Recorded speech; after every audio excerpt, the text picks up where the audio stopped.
देश में 18वां आम चुनाव होने जा रहा है। 2 चरण के मतदान हो भी चुके हैं। क्या आप जानते हैं कि 75 वर्ष पहले यानी 1951 से 1952 तक चले पहले आम चुनाव और 75 वर्ष बाद आज के इस आम चुनाव में मुद्दों में समानता क्या है? यदि नहीं जानते हैं मुद्दों में समानता क्या है, कहाँ है, भले ही दुनिया ने बहुत प्रगति कर ली है, आधुनिकता का बोलबाला हो गया है, तब बैलगाड़ी से प्रचार हो रहे थे, आज हेलीकॉप्टर बैलगाड़ी का काम कर रहे हैं। नाव से प्रचार हुए थे, आज स्टीमर उसके बदले है।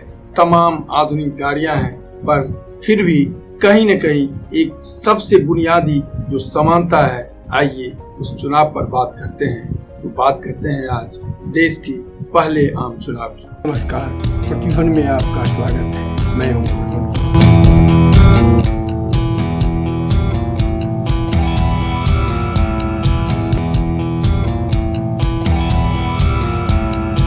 देश में एक और नए आम चुनाव का दौर चल रहा है। तो आज बात करते हैं चुनावी यात्रा की शुरुआत यानी पहले आम चुनाव, जो लगभग 4 महीने चला था। 25 अक्टूबर 1951 से 21 फरवरी 1952 और तब दुनिया की आबादी का 17% हिस्सा भारत के चुनाव में मतदाता थे। चुनाव में 53 राजनीतिक दलों भाग ले रहे थे, जिनमें 14 राष्ट्रीय थे। इन दलों ने 4500 सीटों के लिए चुनाव लड़ा, जिसमें लोकसभा की 499 सीटें थी। वैसे 1947 में आजादी के बाद चुनाव की तैयारी शुरू हो गई थी, यानी 1900 कह सकते हैं 1948 से इसकी तैयारी शुरू कर दी गई थी। पर संविधान लागू होने के बाद 1949 में चुनाव आयोग का गठन किया गया। 1 मार्च 1950 को सुकुमार सिंह पहले मुख्य चुनाव आयुक्त बने। उनके चुनाव आयुक्त का पद संभालने के बाद पंडित नेहरू चाहते थे कि 1951 के बसंत से पूर्व ही चुनाव संपन्न हो जाए। तब देश की आबादी थी 36 करोड़। 21 वर्ष से अधिक आयु वाले मतदाता लगभग 17.3 करोड़। जनगणना के आंकड़ों के आधार पर संसदीय क्षेत्र तय किए जाने, अशिक्षित आबादी के लिए चुनाव चिन्ह डिजाइन करने, मतपत्र, मतपेटी, मतदान केंद्र का चुनाव, मतदान अधिकारियों की नियुक्ति, उन्हें प्रशिक्षण देना आदि कुछ मुख्य समस्याएं थी, क्योंकि तब से पहले यहाँ के लोगों में न तो इतनी शिक्षा का स्तर था और न ही उन्हें चुनाव का पूर्व कोई अनुभव था। इसी बीच कई राज्यों में अकाल के कारण खाद्य संकट उत्पन्न हो गया और प्रशासन को चुनावी तैयारी को छोड़कर राहत के कार्य में जुट जाना। पर फिर चंद महीने की इस तैयारी के बाद चुनाव की शुरुआत हुई। मतपत्र बनाने में, जो तब वोटिंग मतपत्र के आधार पर होता था, ईवीएम की का चलन तब नहीं हुआ था, यानी आविष्कार ही नहीं हुआ था। इस मतपत्र के में हर उम्मीदवार के लिए अलग अलग चुनाव चिन्ह होते थे और पहले चुनाव में लगभग 3,80,000 रिम कागज लगा था। तब हर दल के चुनाव चिन्ह लगे मतपेटी अलग अलग मतदान केंद्र पर रखने की व्यवस्था की गई थी। उंगली पर लगाई जाने वाली विशेष स्याही के भी 3,89,216 बोतल का प्रबंध किया गया था। पूरे देश में 2,24,000 मतदान केंद्र बने थे और लोहे की 20 लाख मतपेटियां बनाई गई थी, क्योंकि हर उम्मीदवार के लिए उसके चुनाव चिन्ह लगे मतपत्र हर मतदान पर अलग अलग रखे जाते थे। सुरक्षा में लगभग 2,24,000 जवान लगाए गए थे।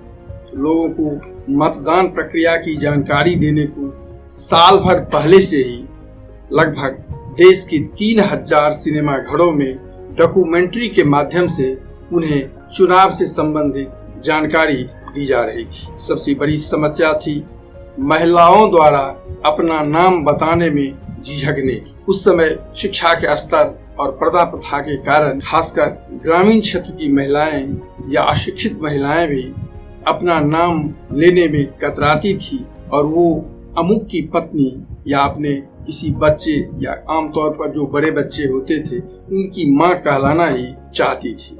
इस कारण जब मतदाता बनाने की प्रक्रिया शुरू हुई तो लगभग 80 लाख ऐसी महिलाओं का नाम नहीं लिखा जा सका, क्योंकि वो अपना नाम बताने को तैयार नहीं थी। पंडित जवाहरलाल नेहरू जो सरकार के मुखिया यानी प्रधानमंत्री थे, ने इलाहाबाद ईस्ट और जौनपुर वेस्ट की संयुक्त सीट से चुनाव लड़ा था। बाद में इसी निर्वाचन क्षेत्र का नाम फूलपुर कर दिया गया। आज आजम खां के क्षेत्र के रूप में चर्चित रामपुर से भारत के पहले शिक्षा मंत्री मौलाना अबुल कलाम आजाद चुनाव लड़े थे। इस चुनाव में कांग्रेस जहां लगभग सभी सीटों पर चुनाव लड़ रही थी, भाजपा के आज के सत्ताधारी भारतीय जनता पार्टी के पूर्व संस्करण यानी भारतीय जनसंघ ने कुल 49 सीटों पर चुनाव लड़ा था और उसमें उन्हें 3 पर विजयी हुई। डॉक्टर लोहिया और जयप्रकाश नारायण की सोशलिस्ट पार्टी ने 254 सीटों पर चुनाव लड़ा था, 12 पर जीते। हिंदू महासभा ने भी 4 सीटें जीती थी। आजाद भारत के पहले मंत्रिमंडल में शामिल जनसंघ के नेता डॉक्टर श्यामा प्रसाद मुखर्जी और डॉक्टर अंबेडकर, जिन्हें आज संविधान निर्माता कहा जाता है और जिनके नाम पर राजनीति वर्तमान दौर की सबसे बड़ी विडंबना है, वो अलग अलग दोनों ही लोग मंत्रिमंडल जवाहरलाल के पहले मंत्रिमंडल में शामिल तो थे, पर जब चुनाव की बात आई दोनों अलग अलग दलों से अलग अलग निर्वाचन क्षेत्र से भी चुनाव लड़ रहे थे। चुनाव प्रचार की स्थिति यह थी कि एक ब्रिटिश विश्लेषक लॉर्ड बर्डवुड ने लिखा था कि दिल्ली की दीवारों, सड़कों और यहाँ तक कि मूर्तियों पर भी चुनाव प्रचार की पोस्टर लगे थे। पश्चिम बंगाल में तो आवारा पशुओं की पीठ पर कांग्रेस को वोट दीजिए का नारा पोत दिया गया था, लिख दिया गया था। इस चुनाव की एक और खासियत थी, तब दुनिया इतनी आधुनिक नहीं हुई थी, पर भारत के इस पहले चुनाव में भी रेडियो से चुनाव प्रचार किया गया था, पर वह कांग्रेस ने नहीं किया था। रेडियो से चुनाव प्रचार का सौभाग्य मिला था भारत की कम्युनिस्ट पार्टी, और वो भी भारत की धरती से नहीं, विदेश की धरती से। यानी तब सोवियत संघ, जहां कम्युनिस्ट शासन था, ने भारत की कम्युनिस्ट पार्टी को रेडियो मॉस्को से चुनाव प्रचार करने का अवसर देकर उन्हें मदद की थी। सबसे अधिक मतदान केरल के कोट्टायम, जहां 80% मत पड़े थे, तो सबसे कम 20% मध्य प्रदेश के शहडोल निर्वाचन क्षेत्र में पड़े थे। इस चुनाव की एक अन्य विशेषता रही, कुछ महीने पहले तक भारत सरकार से मोर्चा लेने वाले हैदराबाद के निजाम ने भी हैदराबाद में उस दिन सबसे पहले मतदान किया था और भारतीय कह सकते हैं कि औपचारिक रूप से भारत के विधान को उन्होंने अंगीकार कर लिया था। कांग्रेस 499 सीटों में पर चुनाव लड़ रही थी, उन्हें 364 सीटें जीती और तब विधानसभा और लोकसभा दोनों के ही चुनाव साथ साथ हुए थे। तो विधानसभाओं में 3280 सीटों में से लगभग 2247 सीटें कांग्रेस ने जीती थी। उसे मत पड़े थे 4,76,65,951। कांग्रेस ने अगर मत प्रतिशत की बात की जाए तो 45% वोट अपने पाले में लिए थे, पर उसकी सीटों की संख्या 74% थी। इस चुनाव की एक अन्य विशेष बात थी कि डॉक्टर अंबेडकर, जिन्हें आज भारतीय संविधान का जनक कहा जाता है और जिनके नाम पर सबसे अधिक राजनीति की जाती है, वो डॉक्टर अंबेडकर अपने ही निर्वाचन क्षेत्र में चुनाव हार गए थे। डॉक्टर कृपलानी, आचार्य कृपलानी समाजवादी पार्टी के, उन्हें भी हार का सामना करना पड़ा था।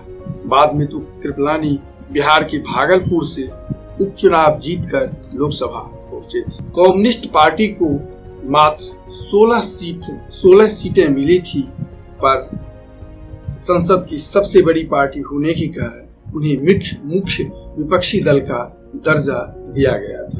उससे पूर्व 1952 में के चुनाव के पूर्व भारत में संविधान सभा नाम की जिस संस्था का गठन किया गया था संविधान निर्माण के लिए, वही संसद के रूप में संविधान सभा कार्य कर रही थी और उसी के प्रधानमंत्री और उसके मंत्रिमंडल के सहयोगी ही मंत्रिमंडल होते थे। पंडित नेहरू को स्वयं इस विशाल देश की इस विविधतावादी और अभावग्रस्त देश में स्वयं चुनाव की सफलता पर संदेह था और अब चुनाव के दौरान ही यूनेस्को के एक सम्मेलन को संबोधित करते हुए उन्होंने कहा था, निस्संदेह प्रजातंत्र सबसे अच्छा तरीका है, लेकिन यह देखने वाली बात होगी कि वयस्क मताधिकार के आधार पर चुने गए लोगों की गुणवत्ता कैसी हो। तब इस चुनाव की एक अन्य विशेषता थी कि चाहे देश अशिक्षा से जूझ रहा था, अभाव से जूझ रहा था, पर दुनिया के अधिकांश देशों में भारत वह पहला देश था जहां गिनकर किसी को यानी पिक एंड चूज कर मतदाता नहीं बनाए गए थे। 21 वर्ष उम्र से अधिक के सभी महिला और पुरुषों को मतदाता बनाया गया था, जो तब पश्चिम के देशों में भी यह स्थिति नहीं थी और वहां भी कुछ गिने चुने लोग ही मतदान का अधिकार रखते थे। यानी हमारे यहाँ लोक जनतंत्र की जब शुरुआत हुई थी तो हर व्यक्ति को यह अधिकार दिया गया था कि वो अपना भाग्य विधाता चुन ले। अब विडंबना देखिए, जब भारत का पहला आम चुनाव हुआ था, उस चुनाव में भी पंजाब में प्रधानमंत्री के रूप में कांग्रेस की प्रचार की कम बागडोर संभालने वाले पंडित जवाहरलाल नेहरू जब पहली चुनावी जनसभा को संबोधित कर रहे थे पंजाब में, तब उन्होंने वर्तमान भारतीय जनता पार्टी के पूर्व संस्करण जनसंघ अकाली दल जैसे अन्य दलों पर सांप्रदायिक दल होने का आरोप लगाते हुए उन्हें मुस्लिम लीग की नीतियों का संवाहक बताया था। जब देश यह पहले चुनाव की बात थी, आज जब 18वां चुनाव लड़ा जा रहा है, तब के वो विपक्षी जिन पर मुस्लिम लीग की नीतियों को लागू करने का आरोप लगाया गया था, उसी के संस्करण आज सत्ता में है और तब जिस दल के नेता ने आरोप लगाया था वो आज विपक्ष में है। पर समानता इतनी ही है कि आज भी प्रधानमंत्री कांग्रेस पर अपने मैनिफेस्टो में मुस्लिम लीग की नीतियों को आगे बढ़ाने का ही आरोप लगा रहे हैं। यानी भले ही विपक्ष सत्ताधारी हो गया, सत्ताधारी विपक्ष पर मुद्दे वही भावनात्मक मुस्लिम लीग की नीतियों को प्रश्रय देने वाले, यानी कहें तो तमाम बदलाव, तमाम विरोधाभास, जनतंत्र की सफलता की बातें करने के बाद यदि बात करें तो पहले चुनाव में भी वही भावनात्मक मुद्दे थे और आज भी वही भावनात्मक मुद्दे हैं। तब भी सत्ताधारी दल का प्रधानमंत्री विपक्ष पर यही आरोप लगाता था, आज भी यही आरोप लगाया जा रहा है। यानी कहें तो बैताल फिर उसी डाल पर, यानी चुनाव 75 वर्ष के बाद भी उसी भावनात्मक मुद्दे और मुस्लिम लीग को ही केंद्र बिंदु बना गया। तो आज के बस इतना ही, मिलते हैं फिर कुछ और चुनाव संबंधी ऐसे ही आंकड़ों के साथ। चैनल अच्छा लगे तो इसे सब्सक्राइब, लाइक कर अपनी प्रतिक्रिया देने का कष्ट करेंगे। ऐसे ही अन्य वीडियो के लिए आप प्रतिध्वनि के डिस्क्रिप्शन में आ सकते हैं। धन्यवाद, नमस्कार, मिलते हैं फिर अगले वीडियो।